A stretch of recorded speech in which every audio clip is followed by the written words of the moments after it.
प्रातः स्मरामि गणनाथमनाथबन्धुं सिन्दूरपूरपरिशोभितगण्डयुग्मम् उद्दण्डविघ्नपरिखण्डनचण्डनन्द माखण्डलादिसुरनायकवृन्दवन्द्यम् प्रातः स्मरामि भवभीतिमहार्तिनाशम् नारायणं गरुडवाहनमब्जनाभम् ग्राहाविभूतवरवारणमुक्तिहेतुं चक्रायुधं तरणवारिजपत्रनेत्रम् प्रातः स्मरामि भवभीतिहरं सुरेशं गंगाधरं वृषभवाहनमम्बिकेशं खट्वांगचूलवरदा भयहस्तमीशं संसाररोगहरमौ सदमद्वितीयम् प्रातः स्मरामि शरदिन्दुकरोज्ज्वलाभं सदरत्नवन्मकरकुण्डलहारभूषां दिव्यायुधोर्जितसुनीलसहस्रहस्तां रक्तोत्पलाभचरणां भवतीं परेताम् प्रातः स्मरामि खलु तत्सवितुर्वरेण्यं रूपं हिमण्डलमृचोधतनुर्यजूषिं सामान्यस्य किरणः प्रभवादिहेतुं ब्रह्माहरात्मकमलचमचिन्त्यरूपम् प्रातः स्मरामि गणनाथमनाथबन्धुं सिन्दूरपूरपरिशोभितगण्डयुग्मम् उद्दण्डविघ्नपरिखण्डनचण्डनन्द माखण्डलादिसुरनायकवृन्दवन्द्यम् प्रातः स्मरामि भवभीतिमहार्तिनाशं नारायणं गरुडवाहनमब्जनाभम् ग्राहाविभूतवरवारणमुक्तिहेतुं चक्रायुधं तरणवारिजपत्रनेत्रम् प्रातः स्मरामि भवभीतिहरं सुरेशं गंगाधरं वृषभवाहनमम्बिकेशं खट्वांगचूलवरदा भयहस्तमीशं संसाररोगहरमौ सदमद्वितीयम् प्रातः स्मरामि शरदिन्दुकरोज्ज्वलाभं सदरत्नवन्मकरकुण्डलहारभूषां दिव्यायुधोर्जितसुनीलसहस्रहस्तां रक्तोत्पलाभचरणां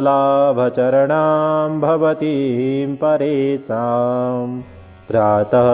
स्मरामि खलु तत्सवितुर्वरेण्यं रूपं हिमण्डलमृचोधतनुर्यजूषिं सामान्यस्य किरणः प्रभवादिहेतुं ब्रह्माहरात्मकमलचमचिन्त्यरूपम् प्रातः स्मरामि गणनाथमनाथबन्धुं सिन्दूरपूरपरिशोभितगण्डयुग्मम् उद्दण्डविघ्नपरिखण्डनचण्डनन्द माखण्डलादिसुरनायकवृन्दवन्द्यम् प्रातः स्मरामि भवभीतिमहार्तिनाशं नारायणं गरुडवाहनमब्जनाभम् ग्राहाविभूतवरवारणमुक्तिहेतुं चक्रायुधं तरणवारिजपत्रनेत्रम् प्रातः स्मरामि भवभीतिहरं सुरेशं गंगाधरं वृषभवाहनमम्बिकेशं खट्वांगचूलवरदा भयहस्तमीशं संसाररोगहरमौ सदमद्वितीयम् प्रातः स्मरामि शरदिन्दुकरोज्ज्वलाभं सदरत्नवन्मकरकुण्डलहारभूषां दिव्यायुधोर्जितसुनीलसहस्रहस्तां रक्तोत्पलाभचरणां भवतीं परेतां प्रातः स्मरामि खलु तत्सवितुर्वरेण्यं रूपं हिमण्डलमृचोधतनुर्यजूषिं सामान्यस्य किरणः प्रभवादिहेतुं ब्रह्माहरात्मकमलचमचिन्त्यरूपम् प्रातः स्मरामि गणनाथमनाथबन्धुं सिन्दूरपूरपरिशोभितगण्डयुग्मम् उद्दण्डविघ्नपरिखण्डनचण्डनन्द माखण्डलादिसुरनायकवृन्दवन्द्यम् प्रातः स्मरामि भवभीतिमहार्तिनाशं नारायणं गरुडवाहनमब्जनाभं ग्राहाविभूतवरवारणमुक्तिहेतुं चक्रायुधं तर्णवारिजपत्रनेत्रम् प्रातः स्मरामि भवभीतिहरं सुरेशं गङ्गाधरं वृषभवाहनमम्बिकेशं खट्वाङ्गचूलवरदा भयहस्तमीशं संसाररोगहरमौ सदमद्वितीयम् प्रातः स्मरामि शरदिन्दुकरोज्ज्वलाभं सदरत्नवन्मकरकुण्डलहारभूषां दिव्यायुधोर्जितसुनीलसहस्रहस्तां रक्तोत्पलाभचरणां भवतीं परेतां प्रातः स्मरामि खलु तत्सवितुर्वरेण्यं रूपं हिमण्डलमृचोधतनुर्यजूषिं सामान्यस्य किरणः प्रभवादिहेतुं ब्रह्माहरात्मकमलचमचिन्त्यरूपम् प्रातः स्मरामि गणनाथमनाथबन्धुं सिन्दूरपूरपरिशोभितगण्डयुग्मम् उद्दण्डविघ्नपरिखण्डनचण्डनन्द माखण्डलादिसुरनायकवृन्दवन्द्यम् प्रातः स्मरामि भवभीतिमहार्तिनाशं नारायणं गरुडवाहनमब्जनाभं ग्राहाविभूतवरवारणमुक्तिहेतुं चक्रायुधं तर्णवारिजपत्रनेत्रम् प्रातः स्मरामि भवभीतिहरं सुरेशं गङ्गाधरं वृषभवाहनमम्बिकेशं खट्वाङ्गचूलवरदा भयहस्तमीशं संसाररोगहरमौ सदमद्वितीयम् प्रातः स्मरामि शरदिन्दुकरोज्ज्वलाभं सदरत्नवन्मकरकुण्डलहारभूषां दिव्यायुधोर्जितसुनीलसहस्रहस्तां रक्तोत्पलाभचरणां भवतीं परेतां प्रातः स्मरामि खलु तत्सवितुर्वरेण्यं रूपं हिमण्डलमृचोधतनुर्यजूषिं सामान्यस्य किरणः प्रभवादिहेतुं ब्रह्माहरात्मकमलचमचिन्त्यरूपम् प्रातः स्मरामि गणनाथमनाथबन्धुं सिन्दूरपूरपरिशोभितगण्डयुग्मम् उद्दण्डविघ्नपरिखण्डनचण्डनन्द माखण्डलादिसुरनायकवृन्दवन्द्यम् प्रातः स्मरामि भवभीतिमहार्तिनाशम् नारायणं गरुडवाहनमब्जनाभम् ग्राहाविभूतवरवारणमुक्तिहेतुं चक्रायुधं तर्णवारिजपत्रनेत्रम् प्रातः स्मरामि भवभीतिहरं सुरेशं गङ्गाधरं वृषभवाहनमम्बिकेशम् खट्वाङ्गचूलवरदा भयहस्तमीशं संसाररोगहरमौ सदमद्वितीयम् प्रातः स्मरामि शरदिन्दुकरोज्ज्वलाभं सदरत्नवन्मकरकुण्डलहारभूषां दिव्यायुधोर्जितसुनीलसहस्रहस्तां रक्तोत्पलाभचरणां भवतीं परेताम् प्रातः स्मरामि खलु तत्सवितुर्वरेण्यं रूपं हिमण्डलमृचोधतनुर्यजूषिं सामान्यस्य किरणः प्रभवादिहेतुं ब्रह्माहरात्मकमलचमचिन्त्यरूपम् प्रातः स्मरामि गणनाथमनाथबन्धुं सिन्दूरपूरपरिशोभितगण्डयुग्मम् उद्दण्डविघ्नपरिखण्डनचण्डनन्द माखण्डलादिसुरनायकवृन्दवन्द्यम् प्रातः स्मरामि भवभीतिमहार्तिनाशं नारायणं गरुडवाहनमब्जनाभम् ग्राहाविभूतवरवारणमुक्तिहेतुं चक्रायुधं तर्णवारिजपत्रनेत्रम्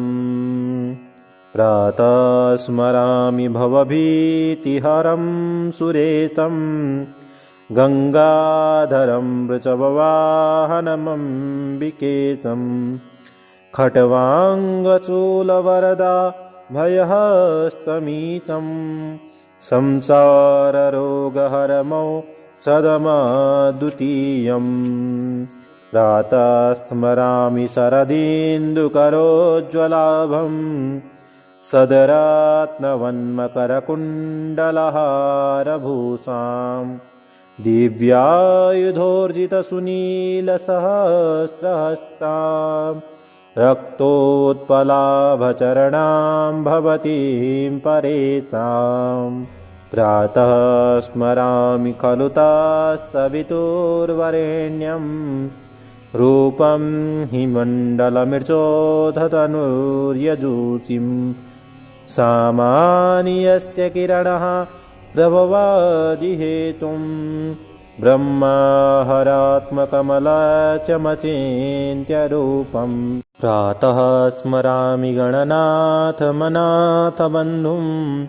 सिन्दूरपूरपरिशोभितगण्डयुग्मम् उद्दण्डविघ्नपरिखण्डनचण्डनन्द माखण्डलादिसुरनायकवृन्दवन्द्यम् प्रातः स्मरामि भवभीतिमहार्तिनाशं नारायणं गरुडवाहनमब्जनाभम् ग्राहाविभूतवरवारणमुक्तिहेतुं चक्रायुधं तर्णवारिजपत्रनेत्रम्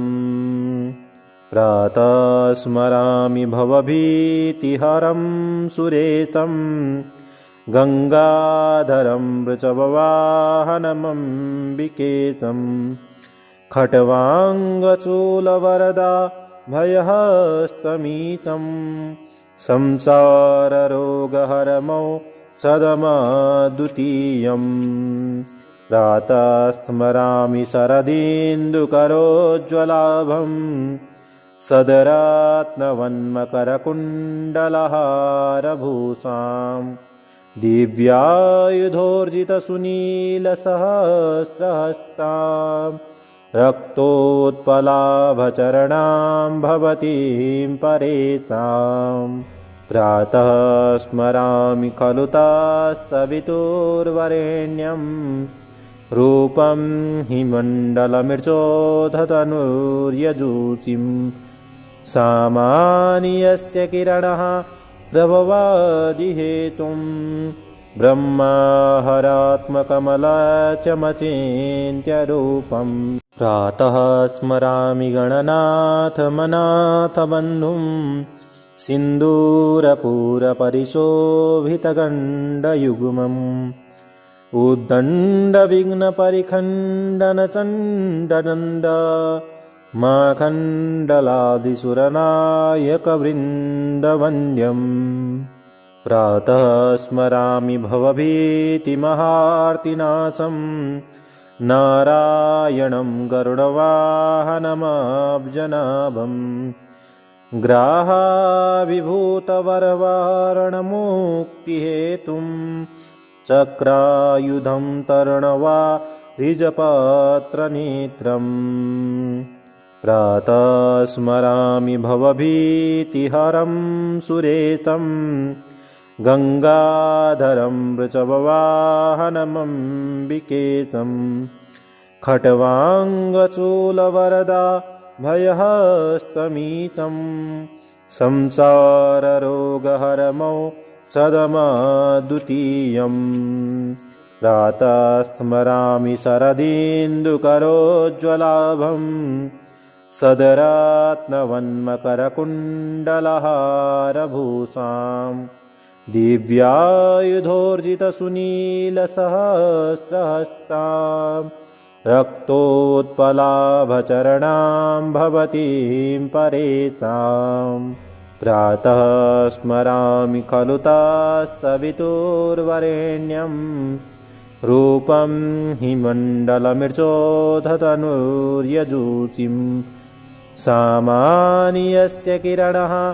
प्रभवादिहेतुं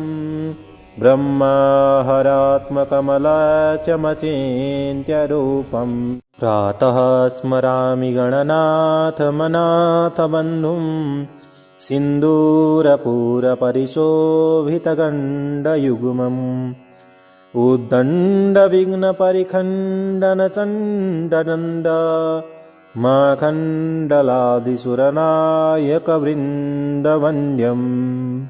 प्रातः स्मरामि भवभीतिमहार्तिनाशम् नारायणं गरुडवाहनमब्जनाभम् ग्राहाविभूतवरवारणमुक्तिहेतुं चक्रायुधं तरणवारिजपत्रनेत्रम् प्रातः स्मरामि भवभीतिहरं सुरेशं गङ्गाधरं वृषभवाहनमम्बिकेशं खट्वाङ्गचूलवरदा भयहस्तमीशं संसाररोगहरमौ सदमद्वितीयम् प्रातः स्मरामि शरदिन्दुकरोज्ज्वलाभं सदरत्नवन्मकरकुण्डलहारभूषाम्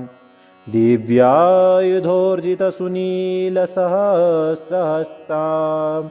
रक्तोत्पलाभचरणां भवतीं परेताम्